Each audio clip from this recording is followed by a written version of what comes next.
In 2008, a Japanese sedan with a back seat embarrassed a $250,000 Italian icon on one of the most technical circuits in the world. The manufacturer didn't celebrate. They issued an apology.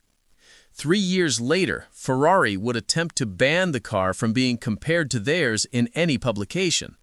Porsche would redesign their flagship. Lamborghini would abandon an entire philosophy. And Nissan, the company that built economy cars and pickup trucks, would spend the next decade trying to contain what they'd created. This is not a story about horsepower. It's about what happens when a manufacturer refuses to follow the unspoken rules that keep the automotive hierarchy stable, and why, in doing so, they built something the industry still hasn't forgiven. The GT-R R35 was never supposed to humiliate anyone. It was supposed to disappear. By 2007, the Skyline nameplate had been retired for 4 years. Nissan was rebuilding its identity around hybrids and crossovers. The performance car market was considered a luxury they couldn't afford. When Carlos Ghosn, then CEO, approved a successor to the R34, he gave the engineering team a mandate that seemed impossible. Build a car faster than a Porsche 911 Turbo, price it at half the cost, and make it reliable enough to daily drive in Tokyo traffic. The engineers took them literally. What emerged wasn't an evolution, it was a rejection of every assumption that made exotic cars exotic. No naturally aspirated engine, no manual transmission, no raw, unfiltered connection between driver and machine. Instead, they built a 3,800-pound computer with four-wheel drive and a dual-clutch gearbox that shifted faster than any human could react. The automotive press called it clinical. Purists called it soulless. And then they took it to the Nürburgring. On a cold morning in April 2008, Nissan test driver Toshio Suzuki completed a lap of the Nordschleife in 7 minutes and 29 seconds. The time was posted quietly, almost reluctantly, in a Japanese press release. No video, no telemetry, just a number. That number was faster than the Ferrari 699, faster than the Lamborghini Murcielago, faster than the Porsche 911 GT2. Cars that cost 3, 4, even 5 times as much. Cars built by manufacturers whose entire reputation depended on being the fastest. The response wasn't celebration, it was disbelief, then suspicion, then anger. Porsche was the first to push back. They sent their own engineers to the Nürburgring with a bone-stock 911 Turbo, the car Nissan had directly targeted, and attempted to replicate their published time. They couldn't. When Porsche's official test driver, Horst von Sauer, finally managed a lap within 2 seconds of the factory claim, he noted the car had been prepped with optimal tire pressure, stripped of excess weight, and run on a perfect weather day. Nissan's GT-R had been tested in damp conditions with a full tank of gas, and it had still been faster. The implication was clear. Nissan hadn't just built a faster car, they'd built a car that made excuses irrelevant. Ferrari didn't issue a public statement, but within 6 months, they quietly updated the 599 software and sent it back to the Nordschleife with a professional racing driver. The new time beat the GT-R by 4 seconds. The automotive media reported it as a victory. No one mentioned that Ferrari's lap had been set with track-focused tires that weren't street-legal, or that the GT-R's lap had been achieved on all-season Bridgestones designed for wet Tokyo streets. The hierarchy was fracturing, and the GT-R hadn't even launched in North America yet. What made the R37 so unsettling wasn't just its speed, it was how it achieved that speed. Traditional supercars were designed around a single philosophy: give the driver enough power to overwhelm the chassis, then rely on their skill to manage it. The GT-R inverted this. It gave the driver no control over anything that mattered. The transmission chose gears based on G-force sensors. The all-wheel drive system redistributed torque 50 times per second. The suspension adjusted damping rates faster than human perception. Even the engine's power delivery was mediated through software that predicted tire slip before it occurred. Journalists describe driving it as eerie. You turned the wheel and the car executed the corner with mathematical precision. You accelerated out of a bend and the power arrived in perfect proportion to available grip. There was no drama, no sliding, no sensation that you were controlling a machine at the edge of physics. The GT-R simply went faster than you thought possible, and it did so without asking for your input. This was the unspoken offense. Exotic car manufacturers had spent decades convincing buyers that difficulty was proof of authenticity, that a car should be hard to drive fast because mastery required sacrifice. The GT-R made mastery irrelevant.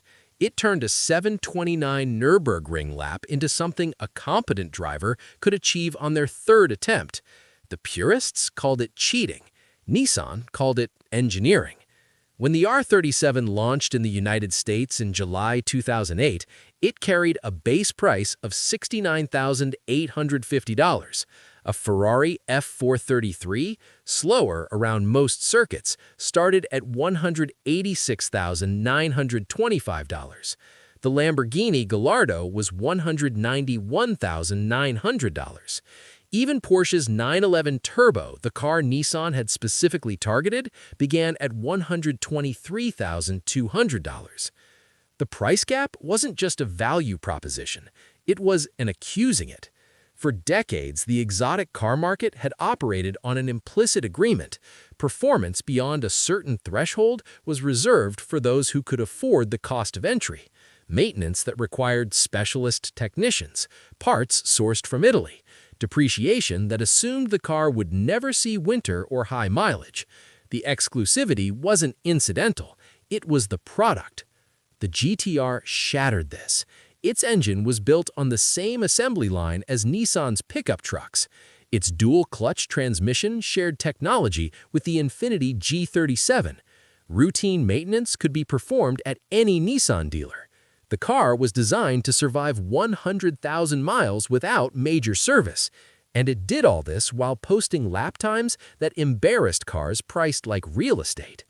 Dealers reported an immediate problem. Buyers who could easily afford a Ferrari were cross-shopping the GT-R, not as a second car, as a replacement. The justification was always the same. Why would I pay 3 times as much for something slower? This was the question the industry couldn't answer, and it created a problem that went beyond sales figures. By 2010, the GT-R had established a pattern. Nissan would release a modest software update, a recalibrated boost curve, a revised suspension map, and lap times would drop by another second, then another. The car kept getting faster without any visible changes. No new aerodynamics, no engine rebuild, just code. This terrified the competition in a way raw horsepower never could. When Porsche developed a faster 911, it required a new chassis. When Ferrari responded, it meant a new model with a different engine. These were multi-year, multi-million-dollar development cycles. Nissan was improving the GT-R with over-the-air updates. The cost structure didn't just favor them, it made traditional exotic car development look antiquated. Lamborghini's response was telling. In 2011, they discontinued the Murcielago, their flagship V12 supercar, and replaced it with the Aventador. The new car was faster, lighter, more advanced, but it was also $120,000 more expensive than its predecessor. The market accepted this because the Aventador had re-established distance. It was no longer competing with the GT-R on lap times. It was competing on theater, on spectacle, on the experience of owning something unreasonable. The GT-R had forced the exotic manufacturers to abandon objective performance as the primary product. They retreated into subjectivity, into emotion, into the parts of the experience that couldn't be quantified on a stopwatch. This wasn't a defeat, it was a recalibration of what exotic meant. But it came with a cost. In 2012, a rumor began circulating among automotive journalists that Ferrari had issued an internal guideline discouraging direct comparison testing between their cars and the GT-R. The company never confirmed this publicly, but multiple publications reported being asked to exclude the Nissan from comparison tests or being denied access to press cars if a GT-R was included in the evaluation. The justification, when offered at all, was always the same. The GT-R wasn't a competitor. It was a different category, a Gran Turismo, not a true sports car. The distinction was semantic, but the implication was clear.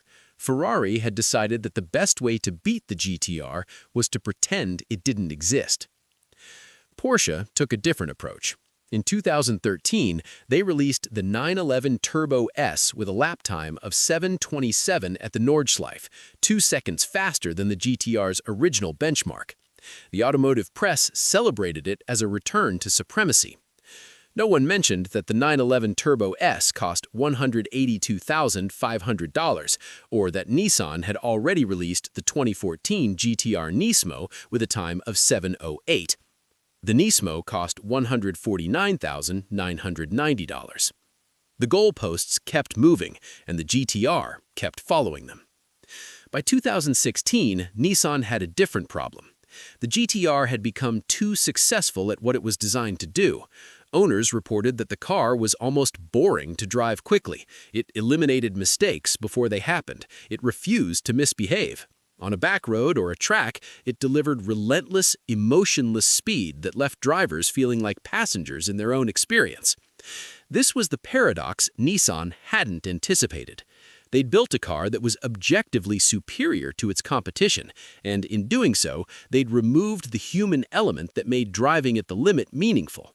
The GT-R didn't ask anything of its driver, and without that ask, the achievement felt hollow. The exotic manufacturers had been right, in a way. Difficulty wasn't a weakness, it was the product. The GT-R had proven that speed could be democratized, quantified, and sold at a reasonable price, but it had also proven that without friction, speed loses its value.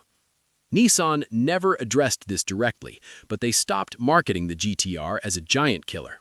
The updates became incremental. The pricing crept upward. By 2020, a base GT-R started at $113,540, a 62% increase from its 2008 launch price. It was still faster than almost anything on the road, but it was no longer affordable, and it was no longer trying to embarrass anyone. The GT-R stopped the production in 2025, largely unchanged from its 2008 design. It remains one of the fastest production cars ever built. It remains capable of humiliating vehicles that cost twice as much, but the industry has moved on. Ferrari now builds hybrid hypercars with over 1,000 horsepower.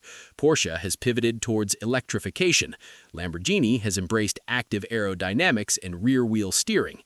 The technological gap that the GT-R exploited no longer exists. Every manufacturer now uses dual-clutch transmissions, torque vectoring, and predictive software. The GT-R's innovations have become standard. What hasn't become standard is Nissan's willingness to destabilize the market. The R36, the GT-R's long-rumored successor, has been delayed repeatedly. When it finally arrives, it's expected to cost significantly more, likely over $150,000. Nissan has learned the same lesson every other manufacturer already knew. If you build something too good for the price, you don't disrupt the market. You teach the market to expect disruption, and that expectation destroys your margins. Now, there's a detail that doesn't appear in any official history of the R35.